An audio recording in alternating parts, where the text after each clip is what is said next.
성도님들은 혹시 대박이라는 말을 사용하고 있으십니까? 대박이라는 말의 유래를 찾아보면 흥부가 큰 박을 썰어서 보화를 가지게 되었다라는 흥부박씨설이 있고, 큰 배를 의미하는 대박에서 유래했다라는 말도 있습니다. 마지막으로 도박의 용어로 사용된 대박도 있는데요, 옛날에 노름판에서 박조각으로 패를 만들어 사용한 것에서 유래되었다라고 합니다. 그래서 피박, 고박, 독박 등의 용어도 이렇게 유래했다라는 것이지요.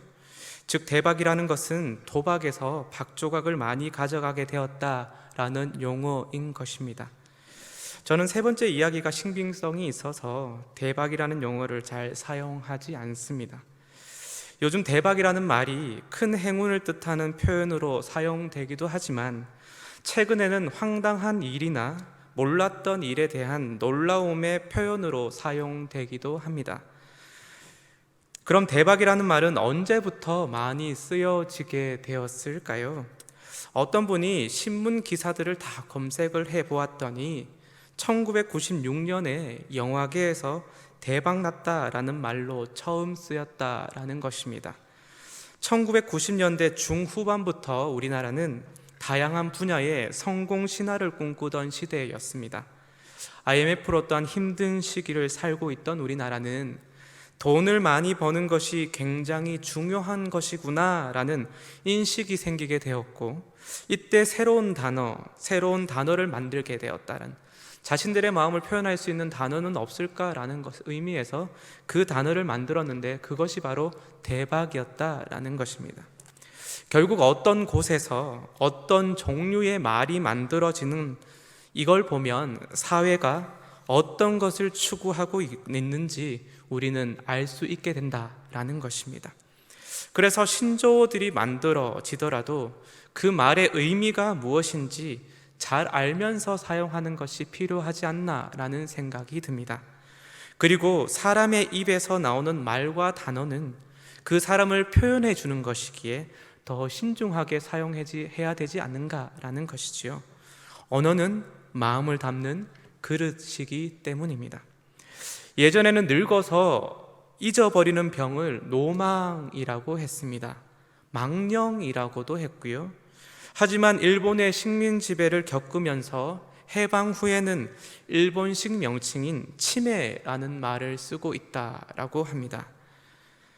치매는 의학적 병명이 아니라 한자로 어리석을 어리석을 매, 이것을 직역하면 어리석고 어리석다라는 것, 그것이 바로 치매인 것입니다. 지극히 부정적인 말이 치매인 것 같습니다. 그래서 인지증이라는 대처 용어를 쓰는 사람들이 있긴 하지만 아직까지 제대로 쓰여지지는 않고 있습니다. 병원에서도 치매, 방송에서도 치매라고 말하고 있습니다. 저도 인식을 하고 있지만 아직도 입에서 이 치매라는 말이 항상 붙어져 있는데요. 그러나 우리는 잊지 말아야 합니다. 언어는 마음을 담는 그릇이다라는 것을. 그리고 무시하는 말, 비꼬는 말을 한다면 결국 그 모든 것은 나에게 그대로 돌아오게 된다라는 것, 그것을 우리는 잊어서는 안 되는 것입니다. 이처럼 말이라는 것은 단순하지 않고 그 안에 많은 것을 담을 수도 있고 담게 할 수도 있습니다. 오늘은 요한의 아들 시몬이라는 말에 한번 집중해 보려고 합니다. 요한의 아들 시몬. 부활하신 예수님께서 제자들을 찾아가셨습니다. 그리고 제자들은 그 모습을 보았지요. 그리고 그 자리에 없었던 도마는 내가 보고 만져보기 전에는 나는 믿을 수 없습니다 라고 말했더니, 예수님은 다시 제자들에게 오셔서 자신의 모습을 보여주시고 특별히 도마에게는 만져보라 라고까지 하신 사건이 있었습니다. 이랬던 제자들이 이제 갈릴리로 나아가게 됩니다. 그리고 예수님은 갈릴리에서 제자들을 만나셨고, 그리고 특별히 베드로와 대화한 내용이 바로 오늘 읽은 본문의 말씀입니다. 우리가 너무나도 잘 알고 있는 예수님의 세 가지 질문과 베드로의 세 가지 대답이 오늘 본문에 나타나고 있습니다. 그런데 예수님이 질문을 시작할 때 베드로야 라고 부르지 않고 요한의 아들 시몬아 라고 부르고 있다라는 것, 이것에 한번 집중해 보려고 합니다. 왜 예수님께서는 요한의 아들 시몬아 라고 불렀을까요? 요한의 아들 시몬이기 때문에 불렀겠지만 베드로라는 새로운 이름이 있음에도 불구하고 요한의 아들 시몬아라는 것, 왜 이 말을 사용하셨을까요? 오늘은 성경 속에서 그 의미를 찾고 우리에게 무엇을 말씀하고 있는지 한번 묵상해 보려고 합니다. 오늘 읽지는 않았지만 요한복음 21장 1절에서 14절까지의 말씀은 예수님과 베드로가 대화하는 장면의 전체적인 배경이 되는 내용이 바로 1절에서 14절까지 기록되어져 있습니다. 1절의 말씀을 한번 볼게요. 그 후에 예수께서 디베랴 호수에서 또 제자들에게 자기를 나타내셨으니 나타내신 일은 이러하니라 라고 말씀하고 있습니다. 이전에 제자들을 만나셨던 예수님께서 디베랴 호수에서 또 제자들에게 나타나셨다라고 말씀하고 있습니다. 디베랴는 갈릴리 호수 서안에 있는 도시 중에 하나였습니다. 그래서 디베랴 호수라는 것은 갈릴리 호수의 다른 말이었지요. 1절의 말씀은 예수님께서 갈릴리 호수에서 제자들에게 나타나셨다라고 하는 말씀입니다. 마태복음 28장 10절을 보면 이런 말씀이 있습니다. 이에 예수께서 이르시되 무서워하지 말라. 가서 내 형제들에게 갈릴리로 가라 하라. 거기서 나를 보리라 하시니라. 부활의 주님이 막달라 마리아와 다른 마리아를 처음 만났을 때 제자들에게 부활했음을 알려라 라고 이야기를 하면서 제자들에게 또한 갈릴리로 가라 라고 명령을 하셨죠. 그래서 그곳에서 보자 라고 말씀하신 것, 그래서 결국 이 제자들은 그곳으로 나아가게 된 것입니다. 그리고 2절의 말씀을 한번 보세요. 시몬 베드로와 디두모라 하는 도마와 갈릴리 가나 사람 나다나엘과 세베대의 아들들과 또 다른 제자 둘이 함께 있더니 라고 말씀합니다. 예수님의 제자들은 예수님을 만나기 위해 갈릴리로 왔습니다. 하지만 예수님을 기다려도 오시지 않는 거예요. 언제까지 기다려야 할지도 몰랐습니다. 갈릴리에 왔어요. 그런데 이제 또 무엇을 해야 할지, 또는 어떤 모습으로 살아야 할지, 어떻게 기다려야 할지도 모르겠는 거예요. 결국 이들은 자신들이 원래 했던 어부의 역할을 하려고 배를 타게 됩니다. 3절의 말씀을 한번 보세요.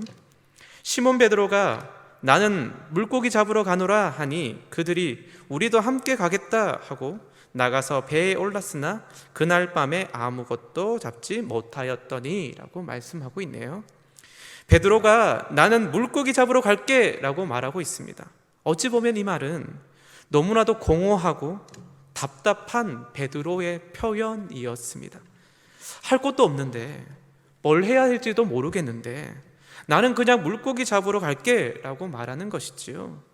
결국 3년 만에 자신의 원래 직업인 어부로 돌아가는 시간이 바로 이 시간인 것입니다. 3년 만에 시작한 그물질이기에 이들의 실력이 줄었는 것인지 이들은 아무것도 잡지 못했습니다. 하지만 실력이 줄어든 것이 아니에요. 아무것도 잡지 못했다라고 하는 것은 이들의 마음 상태를 보여주고 있는 것입니다. 그물이 텅 비어 있는 것처럼 이들의 삶, 마음은 공허함 그 자체였던 것입니다. 이들은 무엇을 해야 하고 무엇을 또한 어떻게 하며 살아야 할지 아무것도 모르고 있었던 것이지요. 그리고 4절을 한번 보세요. 날이 새어갈 때에 예수께서 바닷가에 서셨으나 제자들이 예수인 줄 알지 못하는지라 라고 말씀합니다. 성도님들도 아마 경험해 보셨겠지만 의욕이 없을 때, 한숨만 나올 때는 주변을 둘러볼 겨를이 없습니다. 이들은 의욕 없이 그냥 그물을 던지고 힘없이 그냥 그물을 걷어올리고 이것을 반복하고 있었습니다. 그리고 텅 빈 그물을 보면서 자신들의 신세를 또한 한탄하고 있었던 것이지요. 그곳에 예수님께서 계시고 예수님께서 이들을 보고 계시지만 제자들은 그것을 몰랐다라고 있다라는 것이지요. 예수님은 어느 곳에도 계시는데 특별히 공허하고 힘들어하는 자 옆에 항상 계시는 분이신데, 그러나 힘듦과 어려움, 공허함이라는 것이 우리의 눈을 가려서 함께 하시는 예수님을 보지 못하게 하는 것입니다. 이들의 모습을 보고 계시는 예수님의 마음은 어떠하셨을까요? 한숨만 쉬고 의욕도 없고 여러 명이 있지만 계속 처져 있는 이들의 모습을 보면서 예수님은 어떤 마음이셨을까요? 결국 함께 하고 계셨던 예수님은 이들에게 더욱더 가까이 다가가게 됩니다. 6절의 말씀인데요, 6절의 말씀 같이 한번 읽어보겠습니다. 시작. 예수께서 이르시되 그물을 배 오른편에 던지라, 그리하면 잡으리라 하시니 이에 던졌더니 물고기가 많아 그물을 들 수 없더라. 아멘. 날이 밝아서 그물질을 그만하고 이제 돌아오는 제자들에게 예수님이 말씀하고 있으십니다. 그물을 배 오른편에 던져라 라고 말씀하시는 거예요. 밤새 물고기를 잡지 못한 제자들의 모습, 그리고 이제 날이 밝아서 돌아오고 있는 제자들. 그런데 해변가 근처에 왔는데 무슨 소리가 들립니다. 무슨 소리가 들리나요? 배 오른편에 그물을 던져라 라는 소리가 들리고 있습니다. 그물은 깊은 곳에 던져야 하는 것이 정답입니다. 그런데 해변가로 왔다라는 것은 얕은 물가라는 것이지요.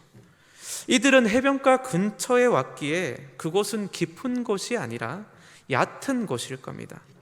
그래서 그곳에 그물을 던지면 안 되는 것이지요. 그런데 누군가가 얕은 곳에 오른편에 던져라 라는 음성에 제자들은 그대로 행하고 있다라는 것입니다. 어부 전문가라면 도저히 해서는 안 되는 행동들이지요. 하지만 지금 이들은 의욕이 없습니다. 허탈함과 공허함만 가득하고 있습니다. 한 마리의 물고기도 잡지 못했거든요. 그저 이들은 수동적으로 살아가고 있는 거예요. 말도 안 되는 지시이지만 의욕 없는 이들은 귀찮아서 그냥 그대로 행하게 됩니다. 뭐라고 대꾸하기도 싫은 모습이 바로 이들의 모습이거든요. 그냥 대충 그물을 그냥 던집니다. 그런데 이게 어떻게 된 것일까요? 대충 던진 그물을 그냥 끌어올리는데 그물이 당겨오지 않는 것입니다. 물고기가 잡히면 안 되는 것인데 무엇인가 잡혀버린 것입니다.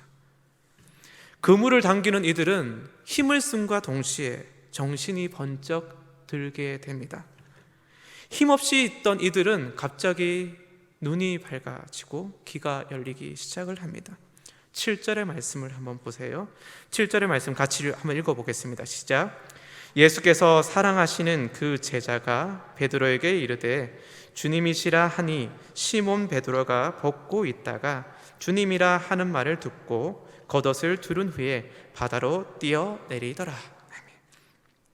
그때 제자 중 한 명이 뭐라고 이야기합니까? 주님이다 라고 소리친 것입니다. 이 소리를 들은 베드로는 깜짝 놀라 겉옷을 두르고 바다로 뛰어내립니다. 이것이 바로 21장 1절에서 7절까지의 내용입니다. 그런데 이 내용은 베드로를 포함한 어부인 제자들이 예수님을 처음 만났을 때의 모습과 너무나도 흡사하지 않습니까? 처음 만났을 때의 모습. 밤새 그물질을 하고 그물을 싣고 있는 어부 베드로에게 찾아가 예수님께서 배 좀 띄워주겠니? 라고 이야기를 하고 그 띄워진 배 위에서 말씀을 가르치시고 그리고 또한 베드로에게 깊은 데로 가서 그물을 내려봐라 라고 이야기를 했을 때 그때 베드로는 밤이 새도록 수고하였으되 잡은 것이 없지만은 말씀에 의지하여 그물을 내리겠습니다 라고 했던 그 사건, 결국 고기가 너무 많이 잡혀서 그물이 찢어졌던 그 사건, 그리고 베드로는 예수님에게 고백을 하죠.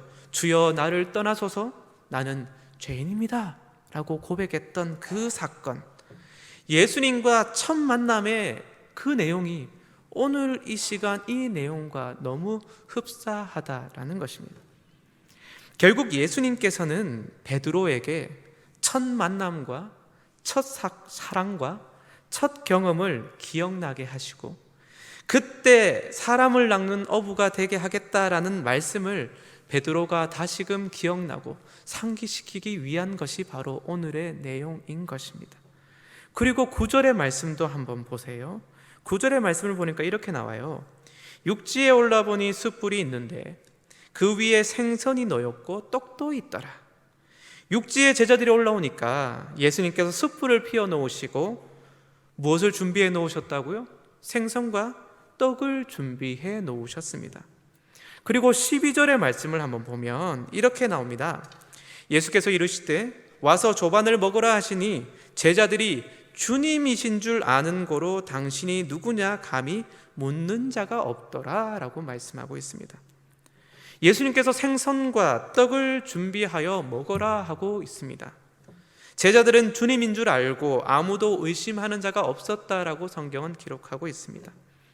생선과 떡을 먹는 모습, 이것은 어디서 보았던 모습과 비슷합니까? 생선과 떡을 먹는 모습, 바로 오병이어 사건의 모습입니다. 아이가 준비해온 보리떡 5개와 물고기 2마리를 5,000명이 먹었던 사건. 베드로와 제자들은 그물질과 예수님의 목소리를 듣고 첫 경험, 첫사랑, 첫 만남을 기억했고 예수님과 함께하는 식사를 통해 오병이어도 떠올리게 됩니다. 생선과 떡을 먹으면서 제자들은 옛 생각에 잠기며 아마 눈물 젖은 생선과 떡을 먹지 않았을까라는 생각을 해봅니다. 특별히 베드로는 이 모든 사건의 중심에 서 있었지요. 하지만 이 모든 것들을 잊고 있었던 모습이 바로 베드로였던 것입니다. 결국 예수님은 베드로에게 다시금 첫사랑, 첫 경험, 첫 만남을 기억하게, 은혜를 다시 기억하게, 그래서 예수님을 부인했던 자신의 모습을 다시 돌아보게 하기 위하여 이 모습을 보여주고 있는 것이고, 그리고 결국 이 모습을 통해 베드로는 아마 펑펑 울고 있었을 것입니다. 그리고 오늘 읽었던 본문의 내용이 그 뒤로 이어지고 있습니다. 본문의 말씀을 한번 볼게요. 15절의 말씀입니다. 한번 보겠습니다. 같이 한번 읽어보겠습니다. 15절의 말씀 시작. 그들이 조반 먹은 후에 예수께서 시몬 베드로에게 이르시되 요한의 아들 시몬아 내가 이 사람들보다 나를 더 사랑하느냐 하시니 이르되 주님 그러하나이다. 내가 주님을 사랑하는 줄 주님께서 아시나이다. 이르시되 내 어린 양을 먹이라 하시고. 아멘. 생선과 떡을 먹은 후에 예수님께서 베드로에게 질문하고 있습니다. 어부를 하다가 바닷가에서 예수님을 만났고 그리고 사람을 낚는 어부가 되게 하겠다라는 말씀을 의지하여 모든 것을 버리고 3년 동안 예수님을 따라다녔던 베드로. 하지만 예수님이 십자가에 못 박히실 때 도망을 갔던 베드로, 그리고 그 자리에서 3번이나 부인했던 자, 그 자가 바로 베드로였지요. 그런 베드로와 제자들에게 첫 만남을 상기시키시고 사복음서 모든 곳에 너무나도 중요하기에 모든 곳에 나오고 있는 오병이어를 기억하게 하신 예수님이 대표적으로 베드로에게 질문하고 있습니다. 은혜를 기억하며 감격해하고 있는, 눈물을 펑펑 흘리고 있는 이 베드로에게 질문하고 있습니다. 요한의 아들 시몬아, 네가 이 사람들보다 나를 더 사랑하느냐? 라는 질문입니다. 그런데 처음에도 말씀드렸듯이 베드로야가 아니라 요한의 아들 시몬아 라는 질문, 말로 시작하고 있다라는 것이지요. 예수님께서는 요한복음 1장 42절에서 네가 요한의 아들 시몬이니 장차 게바라 하리라 하시니, 게바는 번역하면 베드로라 라고 하면서 이름을 게바, 베드로라고 바꾸어 주셨습니다. 그런데 왜 요한의 아들 시몬아라고 말씀하고 있는 것일까요? 요한의 아들 시몬이라는 이름은 육신의 아버지인 요한이 지어준 이름이지요. 결국 시몬은 육신의 사람인 요한의 아들인 것입니다. 예수님께서는 반석과 같은 자, 하나님의 자녀인 베드로가 되길 원하셨습니다. 그런데 지금까지 그렇게 살고 있지 않았던 것이지요. 결국 예수님께서는 요한의 아들 시몬이 아니라 내가 하나님의 아들인 것처럼 너도 하나님의 아들이 되어야 한다라는 의미에서 요한의 아들 시몬아 라고 부르면서 지금까지 삶에서 벗어나 새로운 삶을 살아야 하라라는 명령의 의미에서 이 용어를 사용한 것입니다. 육신의 아버지의 사랑을 받고 지금까지 살았고, 어부라는 육신의 직업을 가지며 육신의 고향에서 살았던 요한의 아들 시몬은 육신의 직업인 어부에서 예수님을 만났고, 육신의 고향인 갈릴리에서 또한 예수님을 만났으며, 첫 만남, 첫사랑을 통해 새로운 것을 또한 알게 되었습니다. 그래서 육신의 모든 것을 버리고 예수님을 따랐습니다. 이제는 요한의 아들 시몬이 아니라 하나님의 아들 베드로로 살아라 라는 반어법으로 예수님께서 이렇게 부르고 있는 것이지요.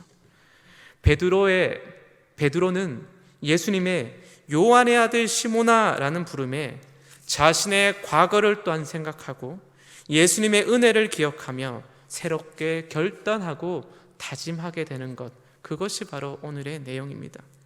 그래, 나는 베드로야. 하나님의 아들 베드로야.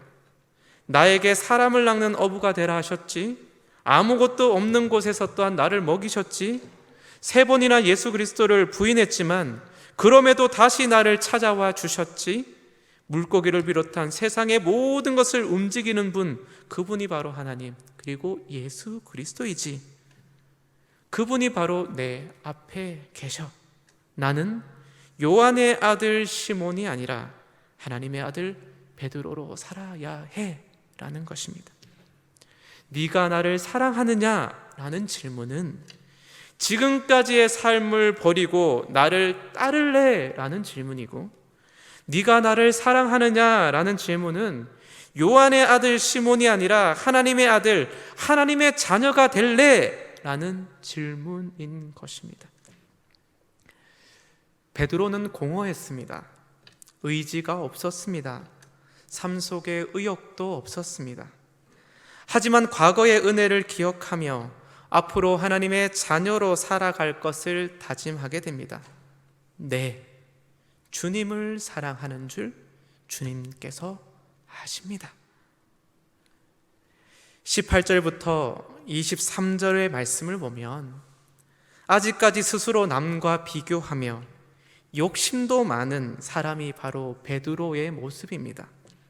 그럼에도 요한의 아들 시몬이 아닌 하나님의 자녀, 하나님을 아버지로 섬기며 살아가는 베드로가 되려고 노력하는 것이지요.